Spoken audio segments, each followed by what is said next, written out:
Apa saja fakta mengejutkan yang terdengar seperti omong kosong, namun sesungguhnya benar. Dulu, anak-anak di Amerika memiliki hak atau derajat yang lebih rendah daripada hewan.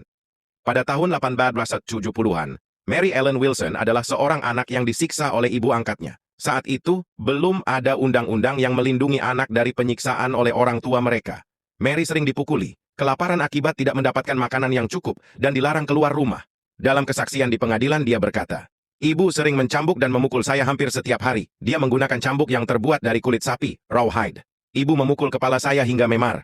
Ada juga luka di dahi saya yang disebabkan oleh gunting saat ibu menggunakannya untuk menyayat saya. Saya tidak berani melapor pada siapapun karena takut akan mendapatkan hukuman yang lebih parah lagi." Seorang misionaris setempat, dengan bantuan tetangga Mary, berusaha mendapatkan bantuan dari pihak berwenang untuk menyelamatkannya. Namun, pihak berwenang menolak karena pada waktu itu memukul anak bukanlah tindakan kriminal, dan mereka meragukan adanya bukti yang cukup untuk menghukum ibu angkatnya tersebut. Akhirnya, mereka minta bantuan American Society for the Prevention of Cruelty to Animals, ASPCA.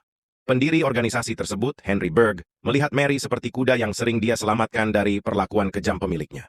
Baginya, Mary adalah bagian dari kingdom animalia yang layak dilindungi oleh negara. Kasus Mary kemudian dibawa ke Mahkamah Agung dengan tuduhan penyiksaan atau penahanan tanpa alasan yang sah, dan akhirnya Mary terbebas dari belenggu dan siksa ibu angkatnya. Sementara itu, ibu angkatnya dijatuhi hukuman penjara selama 1 tahun.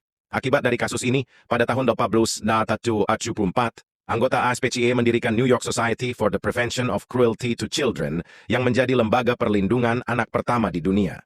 Setelah itu, Mary melanjutkan kehidupannya dengan tenang, bahkan dia mengadopsi seorang anak yatim piatu. Pada akhirnya, Mary meninggal pada usia 92 tahun.